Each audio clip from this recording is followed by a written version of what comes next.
எல்லாருக்கும் வணக்கம். நான் டாக்டர் கார்த்திகேயன். குதிரைக்கு தானே டாக்டர் கொள்ளு கொடுப்போம், நம்மளுக்கு கொள்ளு ஏதாவது பெனிஃபிட் தருமா அப்படின்னு கேட்டிங்கன்னா, ஒரு பழமொழி இருக்குல்ல, கொளுத்தவனுக்கு கொள்ளு கொடுங்க, இளைச்சவனுக்கு எள்ளு கொடுங்க அப்படின்னு. கொளுத்திருந்தாங்க, அதாவது குண்டாக இருக்கிறாங்கன்னா எடை குறைப்புக்கு கொள்ளு கொடுக்கணுமா, எடை குறைவாக இருக்கிறாங்க எடை அதிகப்படுத்தணும்னா எள்ளு கொடுக்கணுமா. இது பழமொழி. பட் இருந்தாலுமே கொள்ளுக்கு உண்மையிலேயே ஒரு வெயிட் லாஸ் ப்ராப்பர்ட்டி இருக்குது. ப்ளஸ் கொள்ளு இதயத்தோட ஆரோக்கியத்துக்கு நல்லது. ஏன்னா கொழுப்புகள் அளவை குறைக்கக்கூடியது, கெட்ட கொழுப்புகள் அளவை குறைக்கக்கூடியது. என்ன ஒரு சைடு எஃபெக்ட்னா, இப்போ இது அதிக நார்ச்சத்து நிறைந்த புரதம் நிறைந்த ஒரு உணவு அப்படின்னாலும் இதில் இருக்கக்கூடிய ராஃபினோஸ் ஒலிகோசாக்கரைடு அப்படிங்கிற ஒரு மாவுச்சத்து, இதனால் கேஸ் ஃபார்மேஷன், ப்ளோட்டிங், வயிறு ஒரு மாதிரி உப்புனாப்பில் உப்புசமாக இருக்கிறது, கேஸ் போகிறது போன்ற விஷயங்கள் கொள்ளுல இருக்குது. இன்னொன்று கொள்ளில் ஃபைட்டிக் ஆசிட் இருக்குது. இந்த ஃபைட்டிக் ஆசிட் இருக்கிறதுனால நம்ம வேறு ஏதாவது விஷயங்கள் உணவு சாப்பிடும்போது அதில் இருக்க சத்துக்கள் உறிஞ்சப்படாமல் தடுக்கப்படுது. இந்த ரெண்டு விஷயங்களையும் ஈஸியாக நம்ம தவிர்த்திடலாம். எப்படின்னா, ஊற வச்சு யூஸ் பண்ணும்போது, நம்ம ஓவர் நைட் ஊற வச்சு யூஸ் பண்ணும்போது, இல்லை 2-3 மணி நேரம் ஊற வைக்கும்போது இந்த ரெண்டு பிரச்சனைகளும் குறையுது. ஃபைட்டிக் ஆசிட் குறைஞ்சிடுது, ஒலிகோசாக்கரைடு மாவுச்சத்து குறைஞ்சிடுது. இதனால் நம்மளுக்கு கொள்ளோட பூரண ஆரோக்கிய நன்மைகள் கிடைக்குது. ஸோ இப்போது கொள்ளியும் கருப்பு யூஸ் பண்ணி எப்படி நம்ம தோசை செய்யலாம் அப்படிங்கிறத பார்க்க போறோம். இதை நம்ம அன்றாட உணவுல ஒரு ரொட்டீன் டயட்டா கொண்டு வரணும். அந்த அளவுக்கு சுவையான ஒரு தோசையா இதை ப்ரிப்பேர் பண்ணியிருக்கிறோம், பாருங்க. ஹலோ ஃப்ரெண்ட்ஸ், இன்னைக்கு நம்ம வீடியோவில் என்ன பார்க்க போறோம்னா, கொள்ளு கருப்பு உளுந்து வச்சு ஒரு சுவையான தோசை எப்படி செய்யறதுன்னு பார்க்க போறோம். அதுக்கு நான் ஃபஸ்ட்டு கொள்ளு எடுத்திருக்கேன். கொள்ளு இந்த மெஷரிங் கப்பில் 250 கிராம், அதாவது 1/4 கிலோ கொள்ளு எடுத்திருக்கேன். அதுக்கு 125 கிராம் ஆஃப் உளுந்து போட்டுக்கணும்.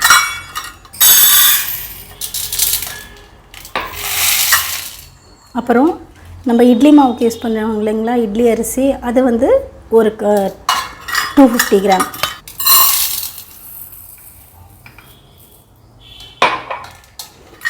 நம்ம கொள்ளு எவ்வளோ எடுத்தோமோ அதே அளவு தான் இட்லி அரிசி எடுக்கணும். நம்ம அந்த காலத்தில் பார்த்திங்கன்னா எல்லாருமே இட்லிக்கு கருப்பு உளுந்து தான் யூஸ் பண்ணுவாங்க. ஆனால் இப்போ அதை விட்டுட்டோம். நம்ம வெள்ளை உளுந்து தான் யூஸ் பண்ணிகிட்ருக்கோம். ஆக்சுவலாக கருப்பு உளுந்து உடம்புக்கு ரொம்ப நல்லது. இந்த தோசையில் உபயோகப்படுத்தி இருக்கக்கூடிய இன்னொரு விஷயம் கருப்பு உளுந்து. நார்மலாக வெள்ளை உளுந்து தான் யூஸ் பண்ணுவோம். இந்த கருப்பு உளுந்துக்கு நிறைய ஆரோக்கிய நன்மைகள் இருக்குது. இது ஜீரண மண்டலத்தை வலுப்படுத்தி, ஜீரண சக்தியை அதிகப்படுத்தி, மலச்சிக்கல் பிரச்சனையை குறைக்குது. இந்த கருப்பு உளுந்து நம்ம எலும்புகளோட உறுதித்தன்மைக்கு, ஆரோக்கியத்துக்கு நல்லது, எலும்புகளை பலப்படுத்தக்கூடியது. கருப்பு உளுந்து புரத சத்து மிகுந்த ஒரு விஷயம். இது நம்மளோட ரத்த சர்க்கரை அளவை பேலன்ஸ் பண்ணுது, இன்சுலின் ரெசிஸ்டன்ஸை குறைக்குது. அதனால சர்க்கரை நோயாளிகள் தாராளமாக இந்த கருப்பு உளுந்தை அவங்க ரொட்டீன் உணவுல சேர்த்துக்கணும். பிளஸ் இந்த கருப்பு உளுந்து தோள்களோட ஆரோக்கியத்துக்கு நல்லது. இப்போ இதை நல்லா 2 தடவை கழுவி ஊற வைக்க போகிறோம்.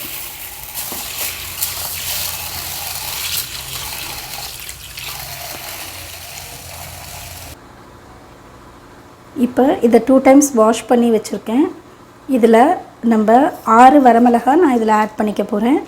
நீங்கள் உங்கள் காரத்துக்கு ஏற்ப மிளகாய் ஆட் பண்ணிக்கலாம். இதை தண்ணி ஊற்றி நம்ம ஊற வைக்கணும். ஒரு 4 to 5 மணி நேரம் ஊறுனுச்சுன்னா நல்லாயிருக்கும். எவ்வளோ நேரம் ஊறுதோ அவ்வளோ ஈஸியாக நம்மளுக்கு கிரைண்ட் ஆகிடும். நான் இதை மிக்சியில் தான் கிரைண்ட் பண்ண போகிறேன். இன்னைக்கு கிரைண்டரில் வேணாலும் நம்ம கிரைண்ட் பண்ணிக்கலாம். 5 hours ஆகிடுச்சு. இப்போ நம்ம இதை ஓப்பன் பண்ணி பார்க்கலாம். இங்கே பாருங்கள், இந்த கருப்பு உளுந்து கொள்ளு எல்லாம் எவ்வளோ நல்லா ஊறிடுச்சு. இப்போ இதை நம்ம மிக்சியில் அரைக்க போகிறோம். கருப்பு உளுந்து எப்பயுமே தோலோடு சேர்த்துக்கோங்க. அந்த தோலில் நிறைய நார்ச்சத்துகள் இருக்குது. இப்போது இதுக்கு தேவையான உப்பு, அப்புறம் கொஞ்சமாக ஒரு 1/2 ஸ்பூன் பெருங்காயத்தூள் சேர்த்துட்டு நம்ம இப்போ கிரைண்ட் பண்ண போகிறோம். இப்போ பாருங்கள், இதை நல்லா தோசை பதத்துக்கு நம்ம அரைச்சி எடுத்துக்கிட்டோம். கொள்ளு தோசை எப்படி பண்ணணும்னு பார்த்தோம். அதுக்கு சைட் டிஷ்ஷாக இப்போ ஒரு சட்னி செய்ய போகிறோம்.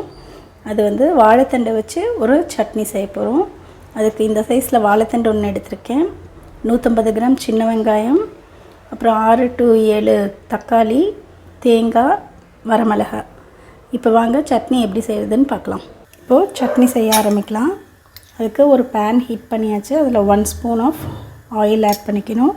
இப்போ ஆயில் சூடான அப்புறம் கொஞ்சம் உளுந்தம்பருப்பு போட்டு கொஞ்சம் வதக்கணும். இப்போ வந்து நம்ம வரமிளகா ஆட் பண்ணிக்க போகிறோம். இப்போ நம்ம எடுத்து வச்சிருந்தோம் இல்லையா 150 கிராம் சின்ன வெங்காயம், அதை ஆட் பண்ணிக்கிட்டோம். ஆட் பண்ணிவிட்டு ஒரு 2 மினிட்ஸ் நல்லா வறுக்கணும். சின்ன வெங்காயம் வணங்கிடுச்சு. இப்போ நம்ம கட் பண்ணி வச்ச வாழைத்தண்டை ஆட் பண்ணிக்கணும்.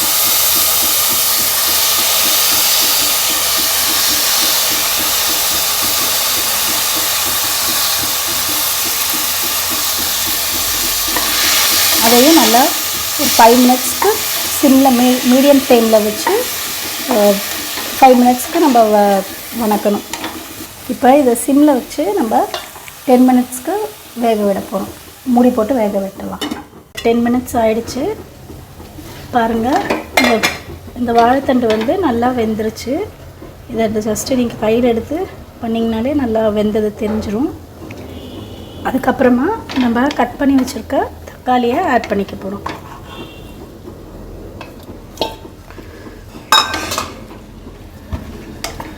தேவையான உப்பு ஆட் பண்ணிக்கலாம். ஆட் பண்ணிவிட்டு கொஞ்சமாக புளி சேர்த்துக்கிறேன். புளி வேணான்றவங்க நீங்கள் இன்னும் ஒரு தக்காளி எக்ஸ்ட்ரா ஆட் பண்ணிக்கலாம்.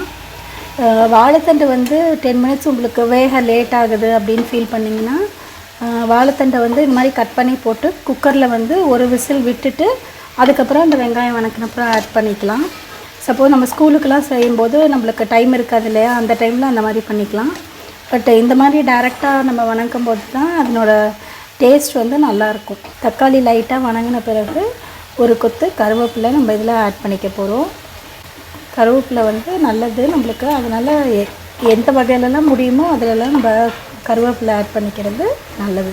இப்போ பாருங்கள், தக்காளி நல்லா வணங்கிடுச்சு, எல்லாமே நல்லா வணங்கிடுச்சு. இப்போ வந்து நம்ம அடுப்பை ஆஃப் பண்ணிவிட்டு கொஞ்சம் தேவைக்கேற்ப தேங்காய் சேர்த்துக்க போகிறோம்.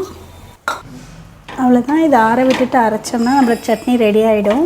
ஆக்சுவலாக குழந்தைங்கள்லாம் நம்ம வாழைத்தண்டை அப்படியே கொடுத்தோம்னா சாப்பிட மாட்டாங்க. ஸோ இந்த மாதிரி சட்னியாக செஞ்சு கொடுக்கும்போது குழந்தைங்களுக்கும் இந்த வாழைத்தண்டோட சத்துக்கள் கிடைக்கும். இப்போ சட்னி நம்மளுக்கு பாருங்கள் ஆறுன வாட்டி அரைச்சி ரெடி ஆகிடுச்சு. இப்போ இந்த சட்னிக்கு நம்ம தாளிக்க போகிறோம். அதுக்கு 1/2 ஸ்பூன் எண்ணெய் விட்டுக்கணும். கொஞ்சமாக கடுகு பொரிஞ்சிருச்சு. இப்போ நம்ம உளுந்து போட்டுக்கிறோம். இப்போ இதில் தாளிச்சாச்சு. வாழைத்தண்டு சட்னி ரெடி ஆகிடுச்சு. அடுத்து நம்ம தோசை ஊற்ற போகிறோம். இப்போ கொள்ளு தோசை நம்ம ஊற்ற போகிறோம். இது வந்து நம்ம அரைச்சதுக்கப்புறம் 2 ஹவர்ஸ் வந்து ஃபர்மெண்ட் ஆகிறதுக்காக விடணும். 2 மணி நேரம் புளிச்சதுக்கப்புறம் இந்த தோசை ஊற்ற போகிறோம். உங்களுக்கு பிடிக்கும்னா இதில் வந்து நீங்கள் ஆனியன்ஸ் பொடி பொடியாக கட் பண்ணி இந்த தோசை மாவோட கலந்து கூட ஊற்றலாம். தோசை வந்துருச்சு, வாங்க நம்ம திருப்பி போடலாம். சுவையான கொள்ளு தோசை ரெடி ஆகிடுச்சு.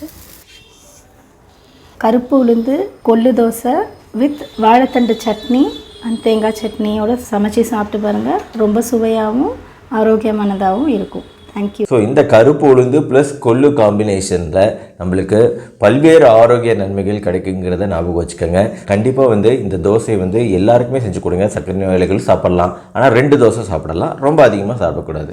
மற்றபடி குழந்தைகள்லாம் வந்து தாராளமாக இதை சாப்பிடலாம். குழந்தைகளுக்கு ரொம்ப தேவையான ஒரு தோசை.